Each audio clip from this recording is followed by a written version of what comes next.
Bonsoir les amis, ravi de vous retrouver. Ce soir nous accueillons Monsieur Frédéric Farrugia. Bonsoir. Bonsoir. Vous êtes le directeur de la brasserie guyanaise. Avant d'évoquer l'histoire de votre entreprise, vous avez récemment fait appel à un financement participatif que l'on appelle aussi crowdfunding. Pour quelle raison? Écoutez, c'est simple. En fait, depuis 7 ans, on trouve tous les moyens pour investir dans cet outil, pour produire plus. Et il y a un moment où on s'endette un petit peu, petit à petit. Et donc, du coup, là, on a une capacité d'endettement qui est maintenant réduite. Il faut finir d'éponger nos dettes pour pouvoir passer à une nouvelle phase d'investissement. Enfin, vous ne pouviez pas faire appel aux banques? Disons qu'il y a un moment, voilà, si on risque de se couler en empruntant aussi, donc il faut trouver d'autres moyens en attendant d'avoir justement fini de rembourser nos emprunts. Et cette méthode nous est apparue, en plus assez originale et puis très à la mode aujourd'hui, puisqu'on trouve de plus en plus de projets qui se financent par ce biais. Mais assez novatif en Guyane, c'était un pari quand même. Voilà, alors surtout en plus, on entend parler un petit peu de financement participatif plutôt pour les projets associatifs en général, culturels, sportifs, etc. Et là, pour une entreprise, c'est vrai qu'on peut avoir du mal à comprendre, dire, tiens, une entreprise, pourquoi elle demande de l'argent donc à ses principaux clients. Et en fait, on surfe un peu justement sur cette idée qu'aujourd'hui, chaque personne devient acteur de son territoire, de moins en moins, on souhaite, on ne sait pas d'où viennent les produits, etc. Là, cette fois-ci, on peut se dire, écoutez, moi, je préfère investir dans un projet local, mettre même si c'est 15 euros, 20 euros, 50 euros, qui me permettra derrière, tout simplement, de voir mon territoire se développer. Donc, c'est aussi des questions qui sont actuelles. C'est pas simplement chercher des sous, c'est aussi répondre à une demande aussi de gens qui veulent tout simplement s'investir dans le territoire en mettant quelques sous. Vous aviez besoin de combien sur ce financement initialement? Vous aviez demandé combien aux gens? Alors au début, on a demandé, notre projet c'était de demander 20 000 euros, qui est l'équivalent en fait du prix d'une cuve de production, une cuve de fermentation telle que l'on les souhaite aujourd'hui, c'est à peu près 20 000 euros.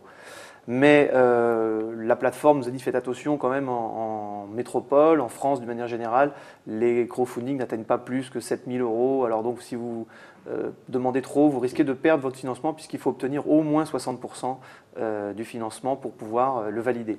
Donc on a baissé volontairement à 10 000 et en fait aujourd'hui on l'a dépassé depuis quelques jours. Donc désormais on a remis au niveau normal qui est le prix d'achat d'une cuve, c'est-à-dire 20 000 euros. Quand les gens donnent 15, 20, 50 euros, que devient leur argent? C'est-à-dire qu'à un moment, est-ce qu'ils sont remboursés? Comment ça se passe, la participation financière? Alors, il y a 3 modes principaux pour les financements participatifs. Le premier, c'est le don. Donc là, on donne et on aura en échange une contrepartie qui peut être en nature, un service, etc. Donc là, c'est ce que nous avons choisi. Donc ça sera effectivement des bières originales qui ont été faites exprès pour le financement, des goodies, vous savez, tout ce qui tourne autour de la bière, des visites de brasserie, tout un tas de choses qui seront en échange de la contribution. Mais c'est tout entre guillemets, c'est un apport qui est rétribué de cette façon. Ensuite, il y a les modes de prêt, où là on va prêter de l'argent et il y aura un retour. On n'a pas utilisé cette solution pour l'instant.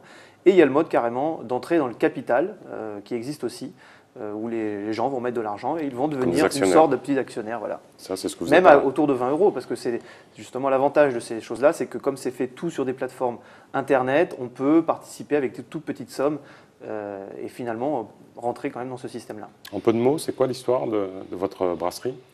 En peu de mots, c'est un projet qui est né déjà d'un constat, pas de production de bière en Guyane, c'était quand même assez hallucinant. Moi, ça fait de nombreuses années que nous sommes là et on a fini par se rendre compte finalement de cette évidence, il n'y a pas de bière produite en Guyane. Comment ça se fait alors que tous les autres pays de la Caraïbe, d'Amérique du Sud en produisent? Donc on est parti de là en essayant tout simplement, en disant ça marchera pas, on va voir. Et puis finalement, c'est vrai que depuis ça a marché. Nous personnellement, l'idée, le tilt est venu surtout par le fait que moi, dans mon ancien travail, je recevais beaucoup de gens qui arrivaient en mission en Guyane et qui évidemment le premier soir au restaurant demandaient bonjour, je veux une bière locale, et à chaque fois la réponse était ça n'existe pas. C'est quoi la spécificité de la bière guyanaise? Il y en a du goût, de l'odeur, de l'arôme, de la couleur? Alors on ne parle pas trop d'odeur, on parle plutôt de flaveur, c'est vrai que c'est un peu... Voilà. Mais effectivement, la spécificité c'est d'être déjà une bière artisanale, c'est-à-dire qu'on fait une bière qui est faite uniquement avec des produits naturelle. Il n'y a pas de produits chimiques aucun dans notre bière, ce qui n'est pas le cas du tout des autres bières industrielles en général. Donc c'est du naturel, c'est effectivement avec tout le processus de brassage qui est fait entièrement ici, donc c'est-à-dire on y met entièrement notre pâte, c'est-à-dire, et ça il faut venir visiter pour comprendre la brasserie, il y a énormément de paramètres qui peuvent influer sur le goût de la bière, et c'est surtout un produit qui est lié au processus, c'est-à-dire qu'est-ce qu'on va en faire, parce que finalement... Ça s'appelle la fermentation, tout ça. Voilà, l'ensemble, mais il y a le brassage, la fermentation, les températures, etc., qui vont influer sur le goût final. Donc c'est plutôt effectivement un produit de process, c'est pour ça qu'on parle de maître brasseur. C'est un produit qui est fait par des gens qui vont au fur et à mesure donc, améliorer leur process, sachant que les ingrédients sont par contre, eux, en général, tous les mêmes pour toutes les bières du monde. La production augmente, d'où l'idée aussi de faire appel à ce financement participatif. Il y a un objectif d'équilibre à un moment donné. C'est quel horizon? Alors, je ne dirais pas qu'il y a forcément un objectif. Aujourd'hui, on est plutôt obligé de répondre à la demande qui est très grande. Qui est grande, qui est plus forte même que notre capacité aujourd'hui, qui fait qu'il y a des ruptures donc, de nos produits. Maintenant, l'objectif, eh bien, on va se laisser guider. Je pense qu'il faut regarder l'exemple des brasseries qu'il y a par exemple en Martinique ou dans d'autres territoires un peu, on va dire, similaires aux nôtres. Il y a des brasseries qui existent depuis presque 100 ans et qui aujourd'hui ont atteint des volumes très importants. Je crois qu'il ne faut pas être trop pressé non plus. La Guyane vit un développement accéléré depuis quelques années. On ne peut pas aller plus vite que la musique, donc on y va petit à petit et on va réussir à avoir une brasserie de plus en plus grosse. Mais soyons honnêtes, on ne va pas réussir à faire ce pari en 5 ans ou en 10 ans. Combien de salariés? Aujourd'hui, nous sommes 3 salariés à temps plein et 2 à temps partiel. D'accord. Et c'est bien sûr voué à augmenter dans les années à venir. Quid d'une campagne de prévention contre l'alcoolisme?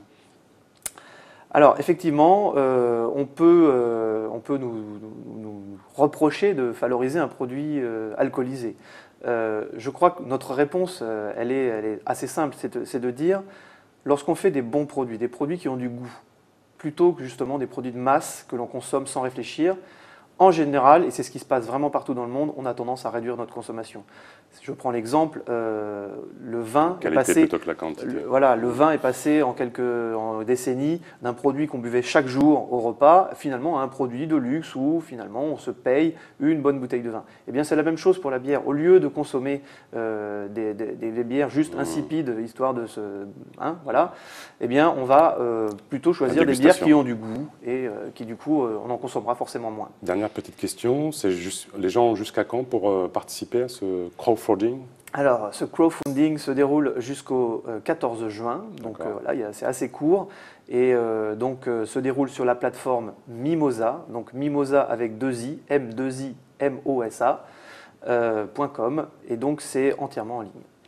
Merci beaucoup, Monsieur Frédéric Farrugia, d'avoir participé à notre émission. Les amis, je fais aussi un financement participatif, j'ai besoin d'un petit jacuzzi. Voilà, on s'expliquera entre nous. Allez, à bientôt. Merci pour vos retours. Tchambé.